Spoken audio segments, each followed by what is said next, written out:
금고 안에 진짜 돈이 없었습니다. 대구의 한 새마을 금고에서 벌어진 일입니다. 직원이 금고에 쌓인 5만 원권 다발을 빼돌리고 그 자리에 가짜 지폐를 채워 넣었습니다.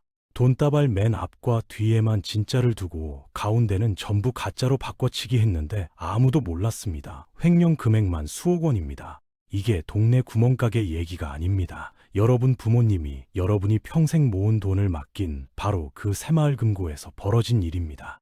더 소름 돋는 얘기 해드릴까요? 제주의 한 새마을 금고에서는 이사장의 오랜 괴롭힘을 견디다 못한 직원이 스스로 목숨을 끊었습니다.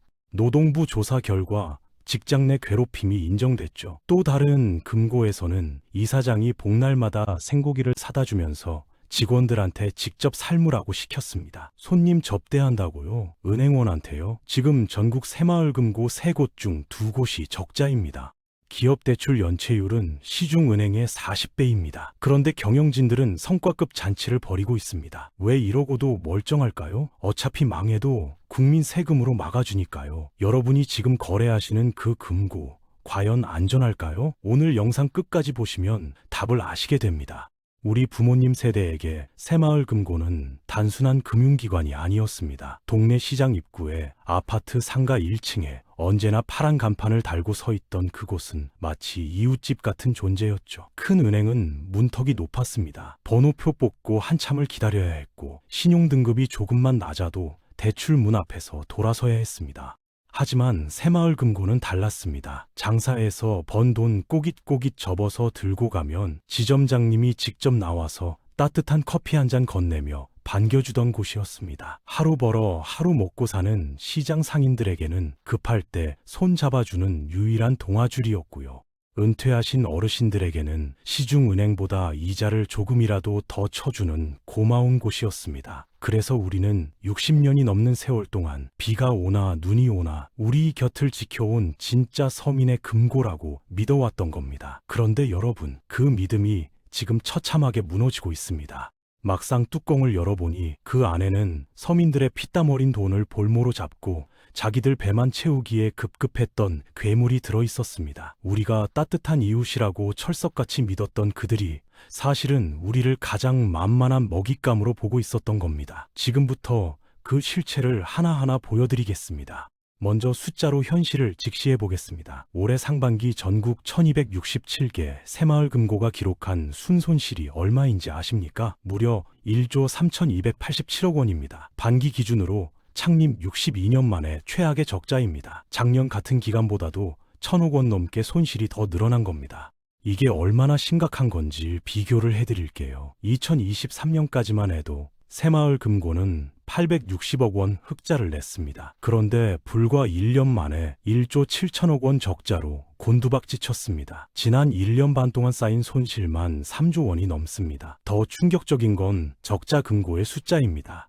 올해 6월 기준으로 전체 금고 중 867곳이 적자를 기록했습니다. 비율로 따지면 68%, 10곳 중 7곳이 돈을 까먹고 있다는 얘기입니다. 2022년에는 167곳에 불과했습니다. 불과 2년 만에 5배 이상 폭증한 겁니다.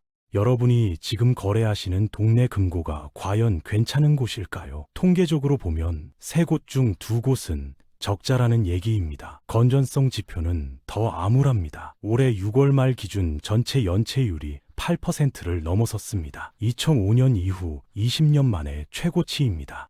기업 대출 연체율은 더 심각합니다. 무려 12%가 넘습니다. 쉽게 말해서 기업에 빌려준 돈 100원 중 13원은 돌아오지 않고 있다는 뜻입니다. 시중은행의 연체율이 얼마인지 아십니까? 고작 0.3%입니다. 새마을 금고는 시중은행보다 40배나 더 위험한 곳에 돈을 굴리고 있다는 겁니다. 부실 채권 비율이 기준치를 넘어선 금고가 623곳, 완전 자본 잠식에 빠진 곳이 23곳입니다. 경영 실태 평가에서 취약이나 위험 판정을 받은 금고는 165곳으로 작년 대비 2배나 늘었습니다. 서울조차 228곳 중 163곳이 적자입니다. 이건 단순히 경기가 안 좋아서 생긴 일시적인 손실이 아닙니다. 구조적으로 썩어 들어가고 있다는 신호입니다. 그렇다면 도대체 왜 이 지경이 된 걸까요? 뉴스에서는 앵무새처럼 말합니다. 경기가 안 좋아서 그렇다. 부동산이 폭락해서 어쩔 수 없는 상황이었다. 혹시 이 말을 그대로 믿고 계신가요? 절대 속으시면 안 됩니다. 이건 어쩌다 보니 생긴 실수가 아닙니다. 작정하고 저지른 방만 경영입니다. 첫 번째 원인은 부동산 프로젝트 파이낸싱, 줄여서 PF라고 하는 곳에 무분별하게 뛰어든 겁니다. PF가 뭔지 쉽게 설명해 드릴게요. 아파트를 짓겠다는 건설사에 돈을 빌려주는 겁니다. 아직 삽도 안 뜬 맨 땅 위에 여기 아파트 지으면 대박 날 거라는 말만 믿고 돈을 왕창 빌려주는 거죠. 건물이 다 지어지고 분양이 잘 되면 대박이지만 중간에 공사가 멈추면 빌려준 돈은 땅에 묻히는 겁니다. 특히 브릿지론이라는 게 있습니다. 본격적인 공사가 시작되기 전에 땅을 사고 인허가를 받는 데 쓰는 초기 자금입니다. 위험도가 가장 높은 대출이죠. 시중은행들은 이 브릿지론을 꺼립니다. 너무 위험하니까요. 그런데 새마을금고는 달랐습니다. 2020년, 2021년 부동산 광풍이 불 때를 기억하시죠? 자고 일어나면 아파트 값이 억 단위로 뛰던 시절이었습니다. 그때 새마을금고는 시중은행들이 위험하다며 손살에 친 사업장에 줄줄이 돈을 퍼주기 시작했습니다. 왜 그랬을까요? 이유는 딱 하나입니다. 위험한 만큼 이자를 더 많이 받을 수 있었으니까요. 시중은행이 5% 이자에 안 해주는 대출을 새마을금고는 10%, 15% 이자를 받고 해준 겁니다. 눈앞의 이익에 눈이 멀어서 여러분의 소중한 예금을 위험한 공사판에 쏟아부은 겁니다. 결과는 어떻게 됐을까요? 2022년 하반기부터 금리가 치솟고 부동산 시장이 얼어붙기 시작했습니다. 전국 곳곳에서 건설 현장이 멈췄습니다. 미분양이 속출하고 시행사들은 빚을 갚지 못하겠다며 배짱을 부리기 시작했죠. 인천에 있는 한 금고 사례를 보겠습니다. 2024년 상반기에 31억 원이었던 자본금이 하반기에 19억 원으로 쪼그라들었습니다. 그리고 1년 만에 9억 원으로 3분의 1 토막이 났습니다. 전부 부동산 PF 부실 채권이 터지면서 생긴 일입니다. 두 번째 원인은 감독 사각지대입니다. 시중은행은 금융위원회와 금융감독원의 철저한 감시를 받습니다. 그런데 새마을금고는 어디 소관인지 아십니까? 행정안전부입니다. 상호금융 중에서 금융당국이 아닌 다른 기관이 감독하는 곳은 새마을금고가 유일합니다. 행안부가 금융 전문가 집단입니까? 아닙니다. 전문성도 부족하고 인력도 부족합니다. 그러다 보니 건전성 관리가 제대로 안 됐습니다. 대통령도 지난 9월 국무회의에서 직접 언급했습니다. 새마을금고가 관리 감독의 사각지대에 있다고요. 문제는 이뿐만이 아닙니다. 새마을금고는 전국 1200여 개 금고가 전부 독립된 법인입니다. 각각의 금고가 별개의 회사인 셈이죠. 그래서 이사장이 그 지역에서는 작은 왕처럼 군림합니다. 인사권, 대출 승인권, 예산 집행권을 전부 쥐고 있으니까요. 견제장치가 사실상 없습니다. 중앙회에서 정기감사를 나가는 게 고작 2년에 한 번입니다. 그 사이에 무슨 일이 벌어지든 알 수가 없는 구조입니다. 세 번째 원인은 도덕적 해이입니다. 경제학에서 도덕적 해이라는 말이 있습니다. 쉽게 풀어서 말하면 이익은 자기가 챙기고 손실은 남한테 떠넘기는 행태를 말합니다. 새마을금고 경영진의 머릿속 계산은 이랬을 겁니다. 우리가 굴리는 돈이 280조 원이야. 회원 수가 2천만 명이 넘어.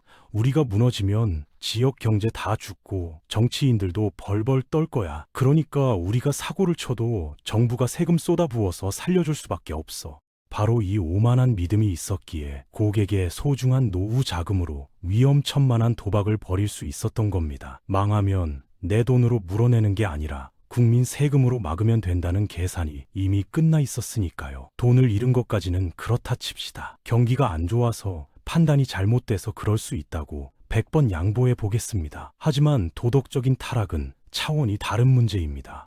지금부터 들려드릴 이야기는 90년대 조폭 영화 시나리오가 아닙니다. 최근 몇 년 사이 대한민국 금융기관에서 실제로 벌어진 일들입니다. 올해 8월까지 집계된 최근 5년간 금융사고 규모가 440억 원입니다. 횡령이 가장 많았습니다. 직원들이 고객 돈을 빼돌린 겁니다. 가담자 중에는 부장급이 가장 많았고 주임, 전무, 심지어 이사장까지 있었습니다. 이들이 손을 댄 돈은 대부분 예금과 대출금, 예탁금, 현금 시제 같은 고객 자산이었습니다. 고객 피해 규모만 417억 원입니다. 경기 성남시에 있는 한 금고에서는 단일 건으로 역대 최대 규모인 1,716억 원의 부당대출 사건이 터졌습니다. 부동산 개발업자가 가족과 지인 이름으로 20여 개의 껍데기 법인을 세워서 87차례에 걸쳐 대출을 받았습니다. 공정률을 부풀리고 담보 서류를 위조해서요. 이게 가능했던 건 금고 임직원이 함께 손을 잡았기 때문입니다. 대구에서는 한 직원이 금고에 보관하던 현금 다발을 온라인에서 산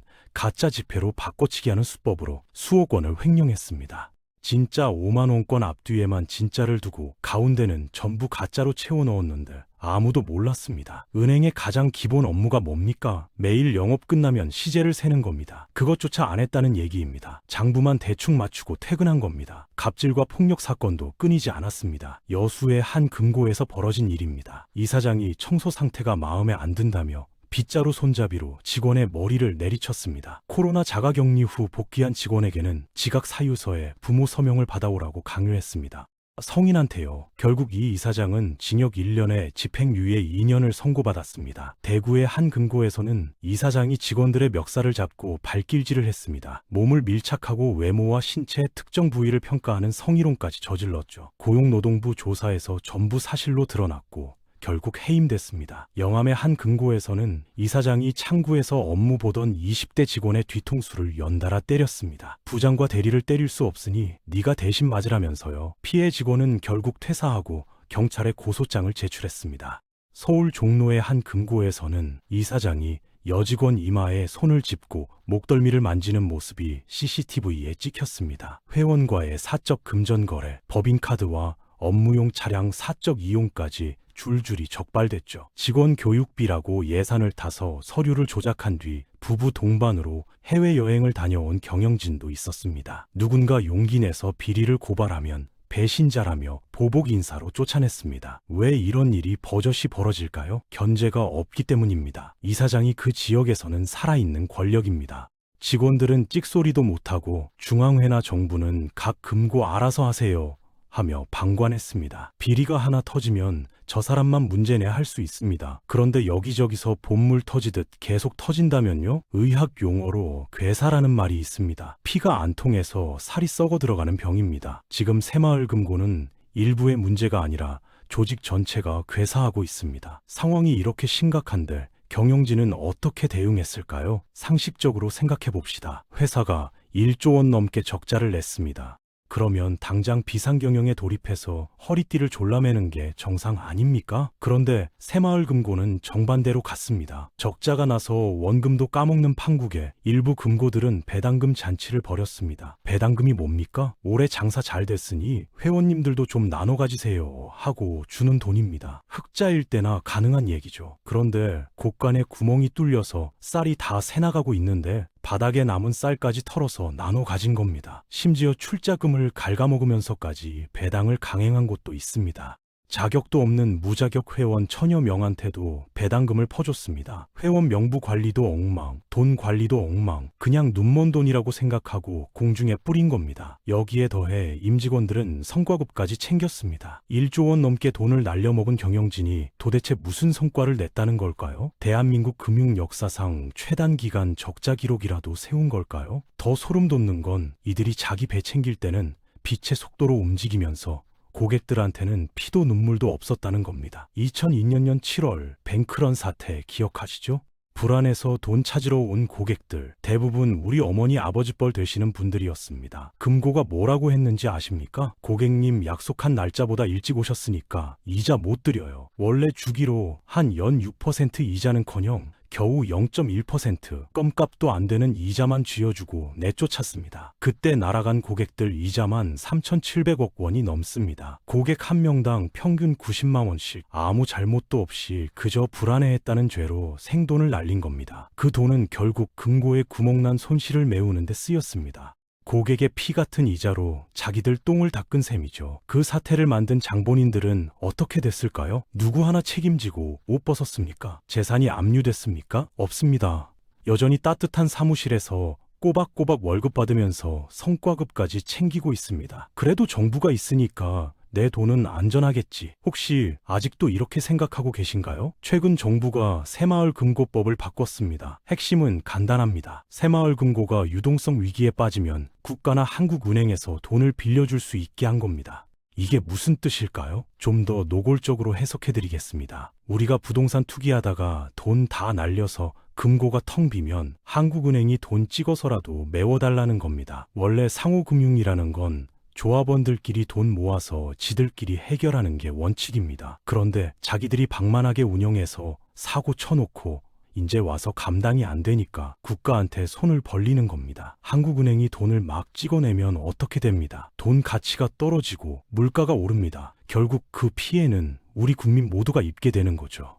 이 법이 통과되자마자 그들은 뒤에서 쾌재를 불렀을 겁니다. 이제 막 나가도 돼. 뒤는 국가가 봐주잖아. 이익의 사유화, 손실의 사회화. 바로 이 상황을 두고 하는 말입니다. 다만 올해 9월부터 예금자 보호 한도가 기존 5천만 원에서 1억 원으로 올랐습니다. 24년 만에 상향입니다. 은행, 저축은행뿐 아니라 새마을금고도 똑같이 적용됩니다. 하지만 여기서 오해하시면 안 됩니다. 새마을금고의 예금자 보호는 예금보험공사가 아니라 새마을금고중앙회가 자체적으로 운영하는 겁니다. 중앙회가 돈을 모아서 돌려막는 구조입니다. 만약 초대형 뱅크런이 터져서 중앙회 돈도 바닥나면요, 국가가 개입하겠지만 돈 돌려받기까지 수개월에서 수년이 걸릴 수도 있습니다. 1억 원까지 보호된다는 말은 언젠가는 돌려준다는 뜻이지 당장 자판기처럼 나온다는 뜻이 아닙니다. 이건 최후의 안전벨트지 사고를 막아주는 브레이크가 아닙니다. 그렇다면 아무것도 안 하고 있느냐? 그건 아닙니다. 정부가 합동 태스크포스를 가동해서 특별 관리 중입니다. 뱅크런 이후 42개 부실금고를 합병시켰고 상반기에만 3조 8천억 원 규모의 부실 채권을 털어냈습니다. 횡령범은 원스트라이크 아웃, 내부 고발자 포상금은 10배로 올렸고요. 하지만 근본적인 문제는 여전합니다. 금융 전문가가 아닌 행안부가 280조 원짜리 금융사를 감독하고 있다는 거죠. 미국이나 독일처럼 전문기관이 상시 감시해야 부실이 쌓이기 전에 잡아낼 수 있습니다. 60년 전 가난한 마을에서 시작된 상부상조의 정신은 아름다웠습니다. 하지만 거대 금융사가 되면서 초심은 사라지고 탐욕만 남았습니다. 지금 이 순간에도 몰락하는 곳에 산소호흡기를 붙여놓고 있는데 그 전기세는 결국 우리가 내야 합니다. 이제 결론입니다. 그래서 우리는 어떻게 해야 할까요? 첫째, 내 금고 등급을 확인하세요. 새마을금고 홈페이지나 앱에서 경영공시를 찾으세요. 4등급이나 5등급이면 뒤도 돌아보지 말고 옮기세요. 둘째, 한 곳에 몰빵하지 마세요. 같은 지역 금고에 나눠 넣는 것도 위험합니다. 그 지역 부동산이 죽으면 금고들이 도미노처럼 같이 무너집니다. 시중은행, 다른 지역 우량금고, 국채 등으로 분산하세요. 셋째, 끊임없이 의심하세요. 설마 망하겠어? 정부가 알아서 해주겠지. 이런 믿음이 가장 위험합니다. 내 돈을 지켜주는 건 깨어있는 여러분 자신뿐입니다. 오늘 긴 시간 함께 해주셔서 감사합니다. 새마을금고 분명 위기입니다. 하지만 1200여 개 금고가 다 썩은 건 아닙니다. 옥석을 가리세요. 공부하고 의심하고 확인하세요. 그게 내 돈을 지키는 유일한 길입니다. 오늘 내용이 도움되셨다면 구독과 좋아요 부탁드립니다. 새마을금고 관련 경험이 있으시다면 댓글로 나눠주세요. 감사합니다.